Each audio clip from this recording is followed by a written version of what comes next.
নমস্কার, আমি বিশ্ব মজুমদার। শুরু করছি সোজা সাপটা। শুরু হয়ে গেল লোকসভা নির্বাচন। আজ ছিল প্রথম দফা। দেশের 20টি রাজ্যের পাশাপাশি আজ ভোট হলো পশ্চিমবঙ্গের 3টি লোকসভা কেন্দ্রে, কোচবিহার, জলপাইগুড়ি আর আলিপুরদুয়ার। এই 3টি কেন্দ্রই ছিল বিজেপির হাতে। পদ্মের মাটিতে ঘাসফুল ফোটাতে মরিয়া তৃণমূল শিবির। কার্যত ঘাঁটি গেড়ে প্রচার চালিয়েছেন মমতা বন্দ্যোপাধ্যায়। পিছিয়ে ছিল না বিজেপি, বারবার এসেছেন নরেন্দ্র মোদী। কেমন হলো ভোট? মোটের উপর শান্তিপূর্ণ। নির্বাচন কমিশনও তাই বলছে। ভোট পড়েছে বিপুল পরিমাণে। বিকেল 5টা পর্যন্ত ভোট পড়েছে 78%। এরপর 2-1% বাড়তে পারে, স্বাভাবিক যেটা। তবে এই শান্তিপূর্ণ ভোটেও অশান্তির খবর এসেছে কোচবিহার থেকে। প্রথম দফার ভোটে এই রাজ্যে, এই জেলায় 12 জন গ্রেপ্তার হয়েছেন, সবাই কোচবিহারের। কি মত দিলেন এই কেন্দ্রের ভোটাররা, এই নিয়েই আজ আমাদের সোজা সাপটা। এই মুহূর্তে আজ আমার সঙ্গে যারা প্যানেলে রয়েছেন আমি আলাপ করিয়ে দিই প্রথমে, তারপর বাইরে যারা আছেন তাদের সাথে আলাপ করাবো। আমার সঙ্গে রয়েছেন তৃণমূলের পক্ষে শান্তনু সেন। শান্তনু, আপনাকে স্বাগত। রয়েছেন সুমন রায়চৌধুরী কংগ্রেসের পক্ষে, রয়েছেন দেবজিৎ সরকার বিজেপির পক্ষে, রয়েছেন পার্থপ্রতিম বিশ্বাস সিপিআইএমের পক্ষে, রয়েছেন সুমন ভট্টাচার্য আমাদের বিশিষ্ট সাংবাদিক এবং আমাদের রাজনৈতিক বিশ্লেষক। এই মুহূর্তে কোচবিহারে রয়েছেন কেন্দ্রীয় স্বরাষ্ট্র প্রতিমন্ত্রী নিশীথ প্রামাণিক। নিশীথ, শুনতে পাচ্ছেন? আপনি ইয়েটা দিন, স্ক্রিনটা অন করে দিন। হ্যাঁ হ্যাঁ, নিশীথ শুনতে পাচ্ছেন? নিউজ 18 বাংলায় স্বাগত। কেমন হলো ভোট? বিশ্ববাবু শুনতে পাচ্ছি। হ্যাঁ, আপনি শুনতে পাচ্ছি। কেমন হলো ভোট? শুনতে পাচ্ছি। আমি বলবো এবারের নির্বাচন এত অবাধভাবে নির্বাচন হবে, আমরা সত্যি ভীষণ খুশি যে নির্বাচন কমিশন অত্যন্ত গুরুত্ব দিয়ে বিষয়টিকে দেখেছেন। এবারে প্রথম রক্তপাতহীন নির্বাচন উত্তরবঙ্গের মানুষ দেখলেন, যেটা আমরা পঞ্চায়েত নির্বাচনেও দেখেছি যে বুথের ভেতর তৃণমূল কংগ্রেসের কর্মীরা এসে বোমা ছুঁড়েছিলেন এবং আমাদের বহু কর্মী কিন্তু হতাহতর ঘটনা আমরা শুনেছিলাম। এবারের নির্বাচনে এমন একটি ঘটনাও কিন্তু হয়নি। ভায়োলেন্স হয়েছে, একেবারে হয়নি সেটা বলবো না, যা ভায়োলেন্স হয়েছে তৃণমূল কংগ্রেস সেই ভায়োলেন্সকে বলবো তৃণমূল কংগ্রেসের দ্বারাই হয়েছে। আমি বলেছিলাম যে উদয়ন গুহকে আইসোলেট করা হোক, তাকে যে আইসোলেট করা হলে এই ভায়োলেন্সটাও হতো না, আরও অবাধ এবং শান্তিপূর্ণ ভোট কুচবিহারে হতো, এটা আমি নিশ্চিতভাবে বলতে পারি। সবাই বলছে এই নির্বাচন তো কোচবিহারের নিশীথ প্রামাণিক বনাম উদয়ন গুহর লড়াইতে পরিণত হয়েছে।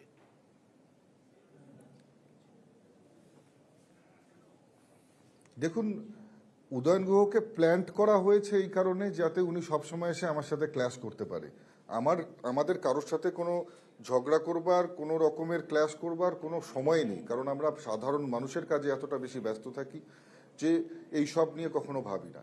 আপনি দেখুন না, সেন্ট্রাল ফোর্স যতক্ষণ পর্যন্ত আছে ততক্ষণ পর্যন্ত শান্তি বিরাজ করবে। সেন্ট্রাল ফোর্স বুথ থেকে বেরিয়ে যাওয়ার পরে কি ধরনের পোস্টফোল ভায়োলেন্সের ঘটনা আপনাদের সামনে আসে আপনারা সেটা পরিলক্ষিত করবেন। আমি দায়িত্ব নিয়ে বলে যাচ্ছি, কারণ তৃণমূল কংগ্রেস আর ভায়োলেন্স এটা একটা অর্নামেন্টাল ব্যাপার তৃণমূল কংগ্রেসের জন্য। যতক্ষণ তৃণমূল কংগ্রেস থাকবে ভায়োলেন্স ততক্ষণ থাকবেই থাকবে, এটা নিশ্চিতভাবে বলতে পারি। নিশ্চিত। মুখ্যমন্ত্রী বলছেন যে আপনি সেন্ট্রাল ফোর্সকে কন্ট্রোল করছেন, নিয়ন্ত্রণ করছেন।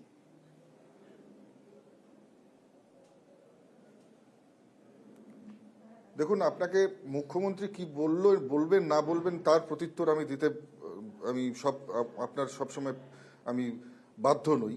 যে মুখ্যমন্ত্রী মঞ্চে দাঁড়িয়ে স্ল্যাং ইউজ করছে, যে মঞ্চে দাঁড়িয়ে তুই তোকারি করছে, যে গালিগালাজ করছে, সেই মুখ্যমন্ত্রীর মাথা ঠিক আছে বলুন তো?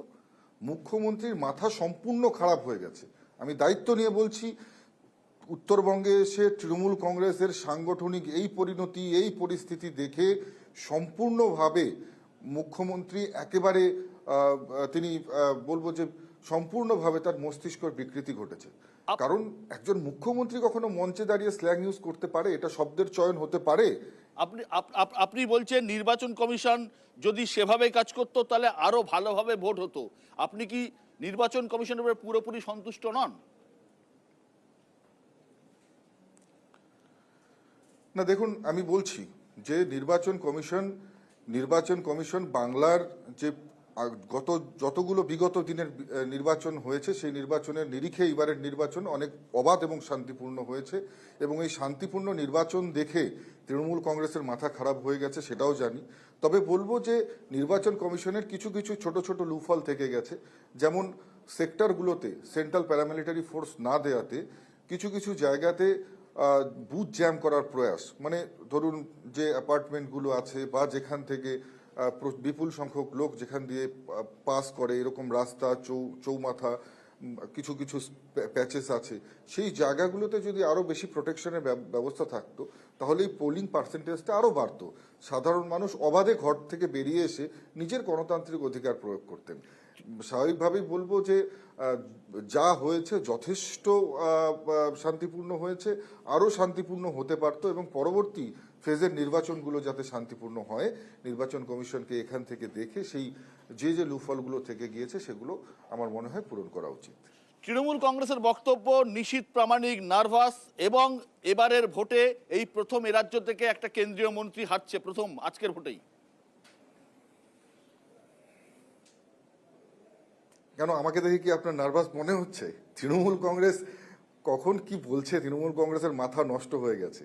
যে বলছে, আমি বলে দিচ্ছি আপনাকে, অন ক্যামেরা বলছি, যে বলছে বা যারা বলছে সেই দলের সুপ্রিমো বা সেই দলের সেকেন্ড ইন কমান্ড আপনাদের সমস্ত মিডিয়ার সামনে আসবে, সেখানে সাদা কাগজে তারা সই করবে যে যদি এখান থেকে বিজেপি জিতে যায় তাহলে তারা রাজনীতি ছেড়ে দেবে।